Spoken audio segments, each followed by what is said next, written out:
Welcome to the Deconstructing Data podcast and broadcast. I'm Jessie Lezak, fractional CMO at BDEX, along with BDEX's founder and CEO, David Finkelstein. Good to see you, David. What's new?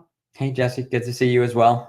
Been, a busy week as always. It's funny because I always feel like this is like the end of the week, but it's really only Thursday because it feels like we've gotten so much done in the first 4 days of the week. But as usual, excited to have a conversation, and we have a great guest today. I'll let you introduce her. It's a repeat guest, and that's always fun too. Yes. And great topics too, and data to show.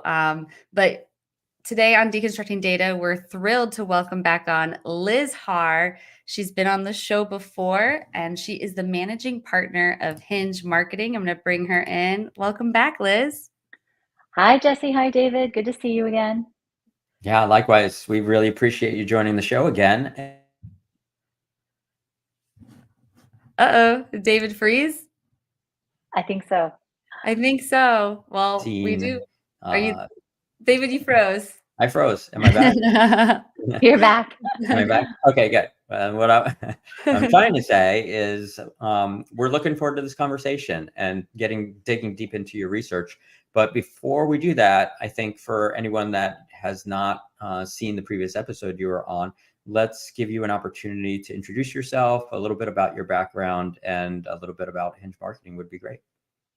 Sure, love to.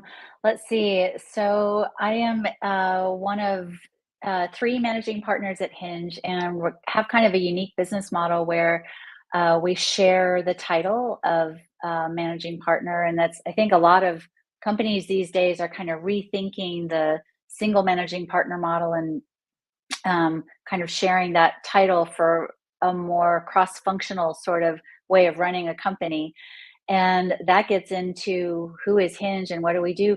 We help companies grow. And we happen to tackle growth through marketing and branding. So anytime we have conversations with CEOs and founders and principals, and they get stuck and they need to answer the question, how am I going to evolve my firm? We can be helpful in terms of helping evolve through how you market that firm. And from background, I'm kind of a non-traditionalist. So I think a lot of people who are in the marketing field are marketers by profession and also academic background. My academic background, I have a master's in economics and a specialty in East Asian economies. Nothing to do with marketing, but what I like about that, and I think where it really helps me align with our clients, is I have that growth hat on and that mindset, and that's what I love about Hinge. That we, every day we're helping multiple companies think about their growth strategy. It's very fulfilling. Absolutely. Yeah, that's great. That's really interesting. I think there is definitely a lot of overlap between understanding economics and understanding growth in business in general. So I'm sure that applies really well. Definitely. And I'm the same. So you make people like me feel like we fit in and we're okay. So thanks for sharing that. That's it's right.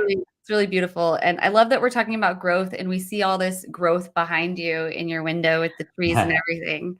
Yes, it is springtime in DC and the trees are coming out. Everything's blooming. So growth abound. Nice. Well, speaking of growth, let's get into our first topic. I read your, second annual report, the executive summary, and there's a lot of really great information in there about trends you all found with service providers, professional service providers who were high growth. And so some of those things that you found that they were doing was spending more, like actually spending more budget on marketing, but also they were doing research and spending more time on research. Could you tell us a little bit more about the report and these two findings?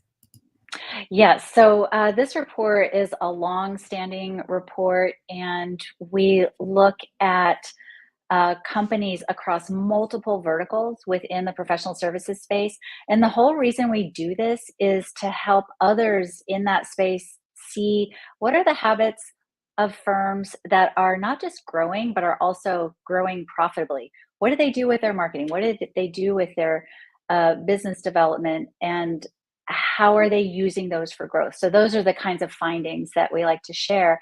And the one that you just brought up, uh, when we looked at a percentage of revenue that was allocated to marketing, we found that overall across professional services, there was a dip from last year to this year.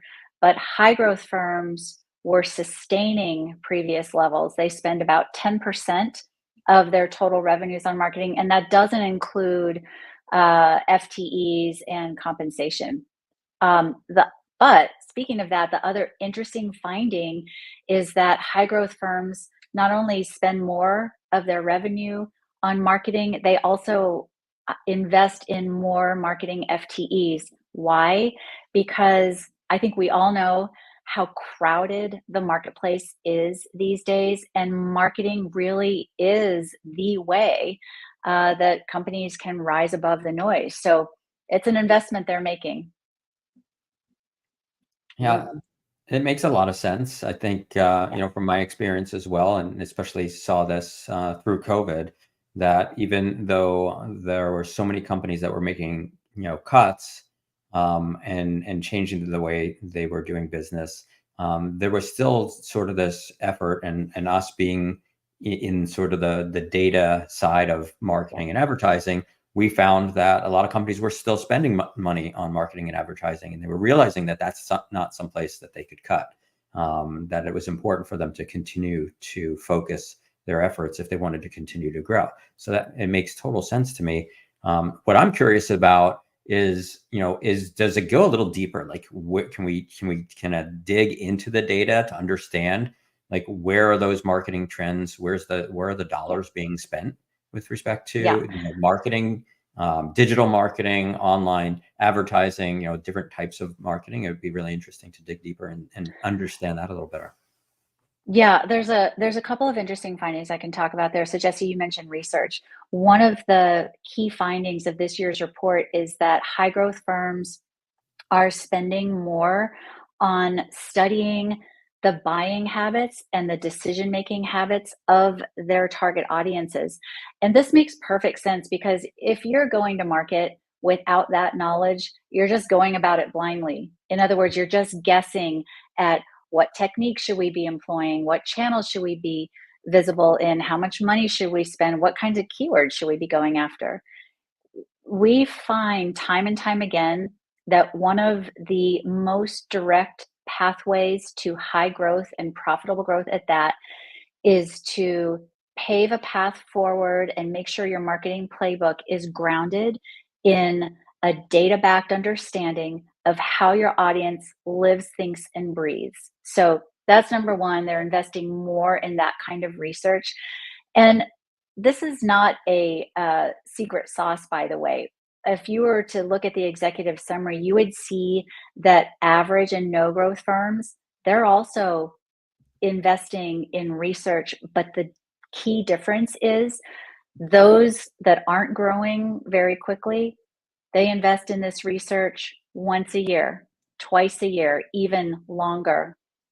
High growth firms, much more frequently. They are studying their audience's behavior on a monthly or quarterly basis. So, super, super important. And then the other places that high growth firms are spending, and this has been a consistent trend over the last couple of years, is on technology. Uh, in last year's report, we actually measured the maturity of certain technologies within companies, and we found that high growth firms by far were much more mature in their use of automation tools, CRMs, and also in their use of tools that help with SEO and other visibility. So that's been something that has helped high growth firms navigate uncertain waters like what we had with the pandemic, and they're continuing to invest in it. That's awesome. I think all you did is just reinforce a lot of what we talk about with our customers all the time. Understand your audience. I mean, that's one of the first things that we talk about with our customers. It's one of the key points to what we do is learning more about your existing audience so that you can figure out exactly how you should be marketing to them. So I love that your report is essentially, all the research that you've done is supporting some of the things that we've been working on with our customers. So that's always good to hear. Absolutely. And the Yeah, and I technology think part doesn't surprise me at all, because I think it's the reality is those companies that are investing in those technologies that are going to help improve their FTEs and performance, right? Improve processes, improve their understanding of their customers and how to market to them. Those are the ones that are going to win, right? 100%. And that was the other really interesting finding out of this year's report. And that is, so you talked about the importance of a digital presence and digital technologies and digital marketing. And of course, that is here to stay. That's not a fly by night trend. I mean, that's the way the world operates and learns and makes decisions. But one of the really interesting findings from this year is that high growth firms are finding greater impact. And one of the things we measure is what's the impact of certain techniques. And we found this year that high growth firms are reporting the highest impact from things that you and I would traditionally think of as bottom of the funnel techniques. So, not necessarily the email campaigns, the paid advertising, those are impactful. But high growth firms, because they've been so consistent in understanding their audience and therefore showing up in a relevant way. Now they are finding high impact from things like free consultations, free assessments, demos, those sorts of things. That's a really interesting finding, because I think all of us want to spend time doing those things because that's so close to the customer. But those of us who haven't really built our digital presence in a way that customers trust us, we're on their radar and they trust us and want to spend that time with us, we just can't get there. So that's a huge learning piece from these high growth companies. Yeah, That's a that's good one. yeah, that's a great point, and it's something we're always trying to do ourselves. Is like how do we get to the point where we can do those free consultations? Because if you're doing that consultation, then to your point, you're dealing with somebody that's at the bottom of the funnel, and so that's what I think. I would say that for the SMBs, that's probably one of the biggest challenges, right? It's to get to that stage of the process as quickly as possible, right? And so you're ultimately trying to find who are those people that are at the bottom of the funnel instead of having to concentrate so high at the top of the funnel. Do you have any insights on that? Like, how can SMBs Yeah.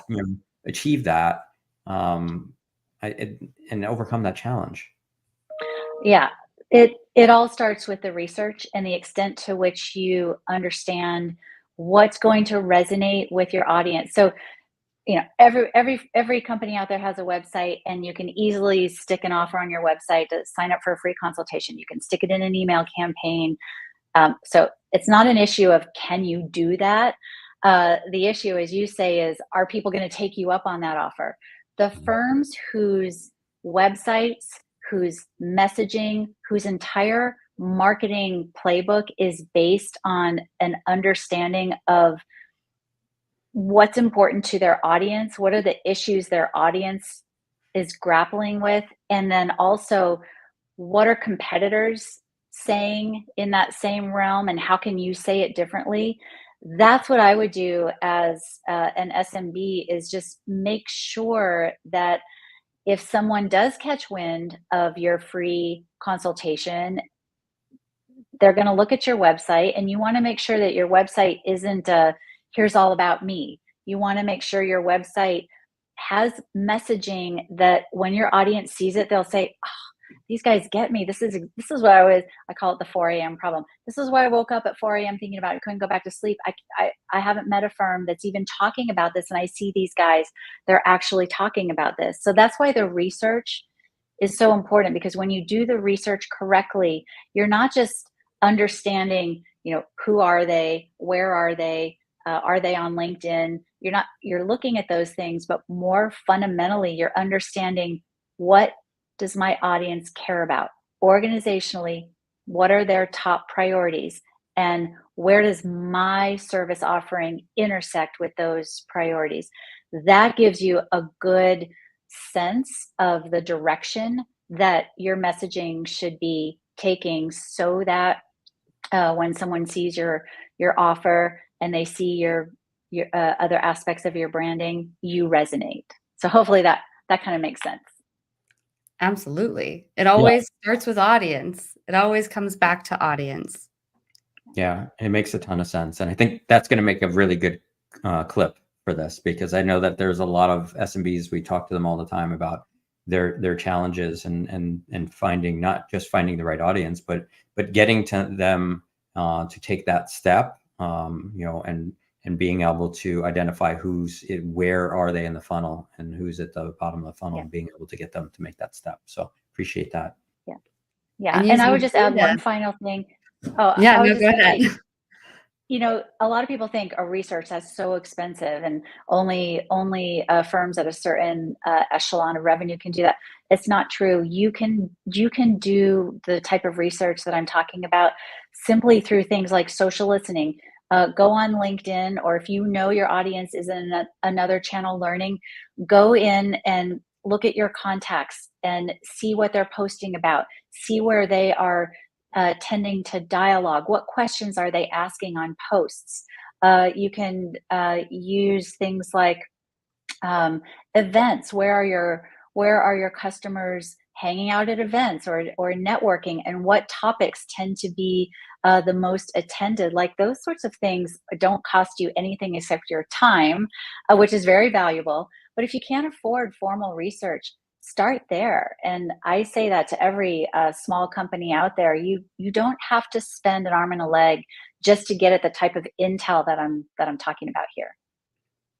Absolutely. It's You great. really just need to look at your data and understand your data and expand your data.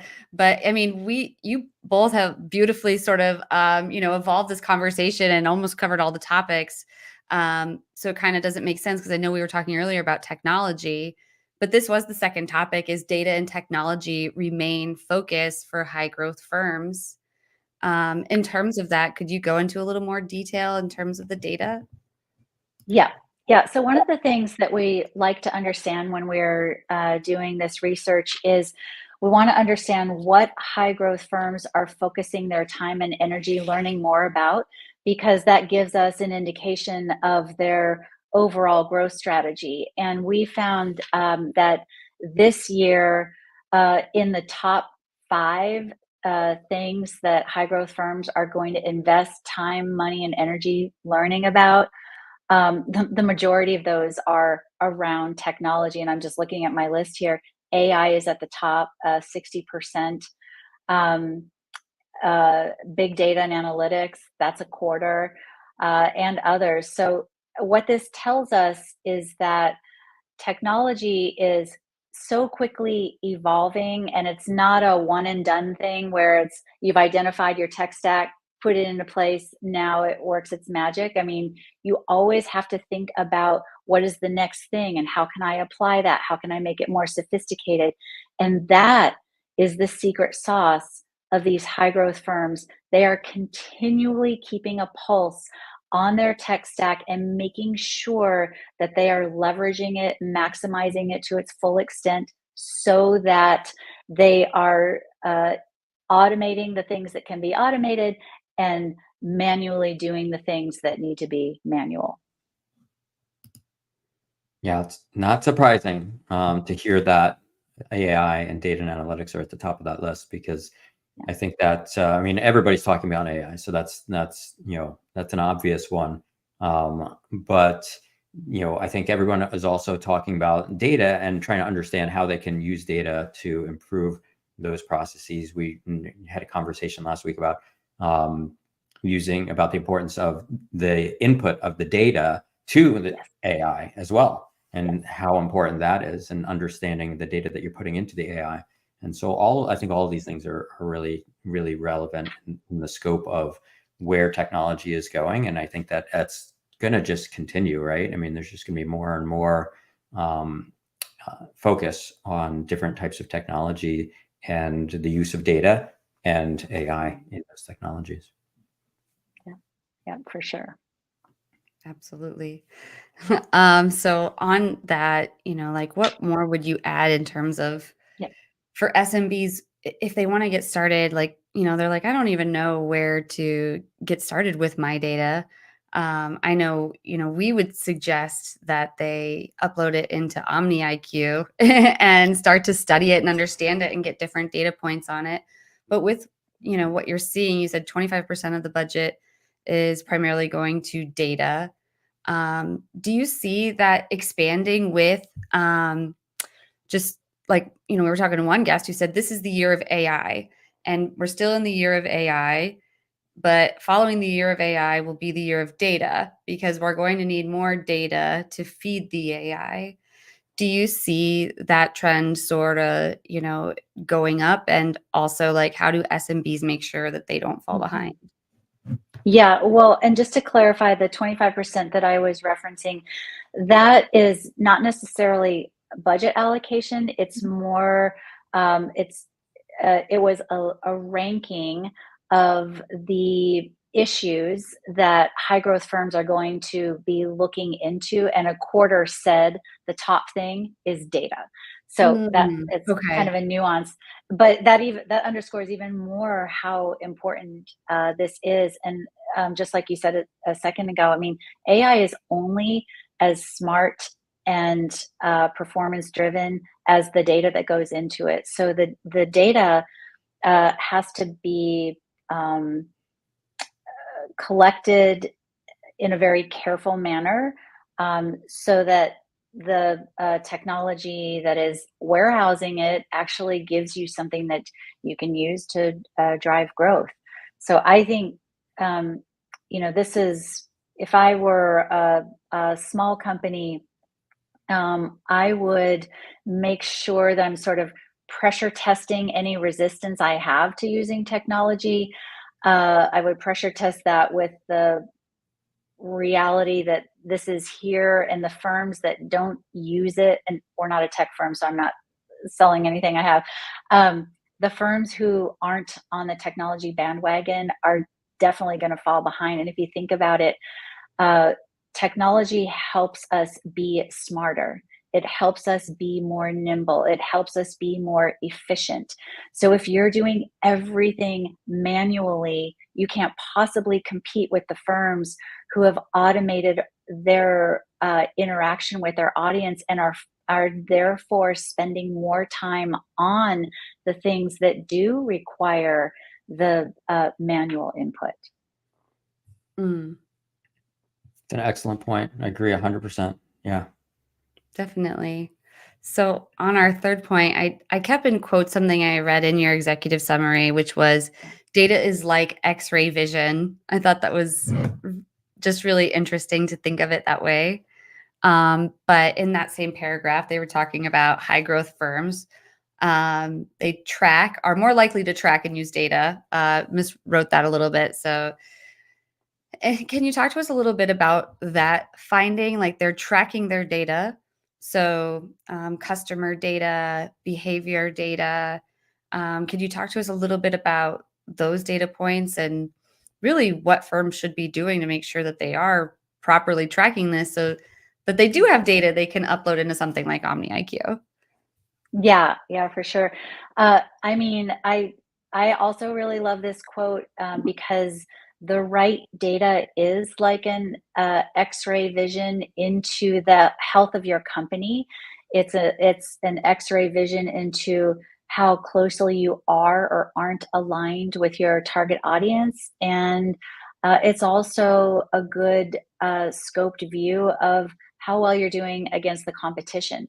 So it's so important, and we have found, and this is also something that we have found year after year, is that high growth firms are so consistent with and disciplined in their measuring and tracking of data, and they utilize that as they are charting their path forward. So um, when we looked at some of the top tracked metrics that high growth firms were doing, the first category, the highest category, is in what I would call like visibility metrics. So things like what kinds of visitors are coming to our website and where are they coming from? How many followers do we have in social media? And what is going on with that trend?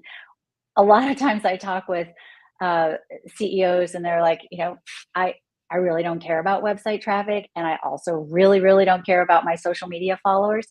The reason you should care is because that is the way customers are learning. We just can't negotiate with that anymore. It is how they are learning. And so regularly having a pulse on any trends around your digital presence is critical, really, to understanding, are we investing in the right things? Are the things we're investing in working? So those visibility metrics are number one. But then the really tied with that is high growth firms use data to determine patterns. And I just mentioned what's working, what's not. They're using data to determine that and figure out, does something need to be course corrected? Should we carry this strategy into the next quarter and the next quarter, or do we need to shelve it because it's not working? Unless you are tracking that regularly, you're not going to know. On the flip side, I thought it was a crazy finding that came out in the study this year, that almost a third of no growth firms say that they don't track or report on business metrics at all. So that's pretty telling of the differences between the two growth categories, I think. There you go. Yeah. Yeah, it's really interesting. I mean, to your point, I mean, I am constantly looking at our internal data, business metrics, to understand what's going on in the business. I mean, literally constantly looking at that. But when it comes to visibility metrics, that was something I was really not ever into. And actually, I'll credit Jesse, because Jesse came on board as our CMO and said, "Hey, we need to look at what we're doing with your social media." To me, LinkedIn was before, prior to Jesse coming on board, LinkedIn was a tool that I used only to keep, connections with people that I was currently doing business with. And so all of the LinkedIn connections I had were limited to just people that I literally had direct communications with on a, ongoing basis. And, I think that she really opened my eyes to doing things like this, where we're going live on this broadcast on LinkedIn, and then we're sharing all of this, and we're, getting followers based on the content that we're sharing, and, essentially opening ourselves up to more people, more companies, understanding who we are, what we're doing based on, the data and information that we're sharing, both on my personal LinkedIn account, through the business LinkedIn account, through posting everything from just, findings that we have that we want to share with people, to customer profiles, to, the podcasts and clips and things like that. And just, educating people more about what we do, but not just what we do, but what's going on in the industry, and our opinions, and all of that with respect to the business, but the industry as a whole. And so that's something we never did before, and that's something that we keep track of, and we follow, and we see how many new followers we're getting, and who those people are, and what industries they're in, and all of that information is really helpful to help us understand who's really interested in what we're talking about here today, for example. you know? Well, I really Yeah, appreciate yeah. that. Thank you, David. And you made it really easy because fortunately you are one of those founders who is data driven. So it was never, a hard conversation. And so I think as long as founders and small businesses can be open minded to a little bit of change, then all of them can start getting more exposure. But what would you add to that, Liz? Well, I think that an important thing to keep in mind is just like we were talking earlier, like data is just data unless it's put together in a meaningful way. And what I'm talking about there is attribution. I think that firms are finally coming to grips with the importance of attribution. So, what I'm talking about is, you know, uh, don't just have a fancy dashboard with 10 metrics and leave it at that. What you really are aiming to do, the whole reason you track, and this is what high growth firms do, it's attribution, cause and effect, what leads to what result. And related to that, and this is so important, is there isn't in marketing and business development, there's not always a one-to-one correlation. We post on LinkedIn or we do a live event on LinkedIn and therefore X happens. It doesn't work that way because humans don't operate that way.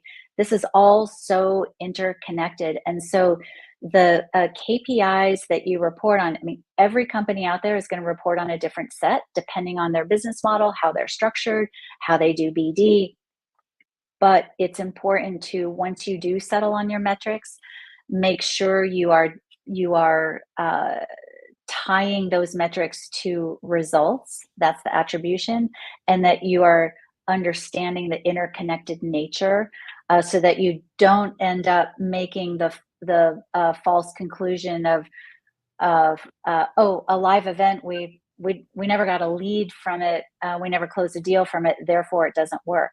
Well, somebody could have come to your live event 6 months ago, not ready to contact you or make a decision. Then they saw another live event, you started to connect with them, you're on their radar. Then they saw a piece of content that you produced. Now suddenly they said, I'm going to invest some time learning more about these folks. And that's where you have the conversation. So it's all interconnected and so important as you're charting your path forward. Yeah, that's a really great point. It's 100%, and it's one of the reasons we're doing this podcast, and regardless of the fact there might only be a handful of people watching it live, it's gonna end up on Spotify, and everybody will hear it there, and then it ends up on YouTube, and now we have 97 episodes out there of content and all the clips that we've produced. So there's all this content out there that people find, and there's no way for you to sort of judge just by saying, okay, well, we're going to do this podcast and then let's look tomorrow and see what, see if Right. anything changes. It just doesn't work that way. Additionally, to your point, I find that there's a lot of, LinkedIn works very differently, for example, than like Facebook or Instagram, in the sense that you get a lot less likes and comments on LinkedIn in a business, in sort of that business environment. I actually find that I get more likes and comments on personal things that I post, which I rarely do on LinkedIn, than if I do business stuff. But there's a reason for that. People tend to use LinkedIn for research, right? And they're researching companies and they're following companies and they're seeing what other people are posting about those companies. They're not necessarily looking to interact with you at that time. A lot of the research is done there first, and then they may go to your website, and then they may contact you. And so I think it's important for people to realize that even though you're posting, content on LinkedIn, if you're not getting tons of likes or comments or anything like that, the content is still out there and people are still seeing that content, and it's still important to do. And it still has sort of that same effect that you just said, where they may not comment today, they may not like something today, but they read it, they saw it, and it may prompt them to read something else down the line or go to your website and eventually contact you. So it's still That's right. important to do. Yeah, we Absolutely. have to make the case. Yeah. and attribution software isn't perfect yet, so it is really hard. There's a lot of dark social out there. Um, yeah, definitely. So you have to be a little bit open-minded, but it is great when you can track it. Um, but yeah, so anything more either of you want to add on any of these topics? Otherwise, I think go ahead, Liz. No, I was just going to say, I think that the things we're talking about, I mean, tracking religiously, using data to make decisions, these are not like uh, secrets that we're so shocked to uncover. But I think what is very telling is the story of high growth firms and the longevity with which they've been disciplined around these things Hmm. so that they're growing. I mean, they're growing 4 times faster and are twice as profitable as the firms that aren't doing this. So that's, to me, that's the real story.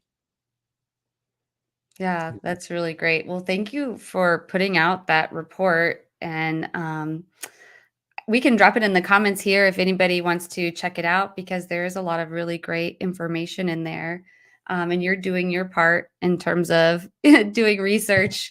So I just really commend you and honor you for everything. And thank you for sharing that. But Liz, I think we have time for at least one. Oh, wait, no, we have to get to your tech stack before we get to the post topic Yeah. questions. We may not have time for post Oh, topic right. questions. So, with all of this, considering what high growth firms are doing, it would be interesting to see like what tools do they tend to use.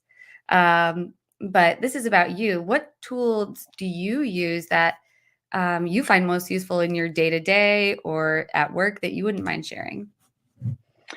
Well, I think I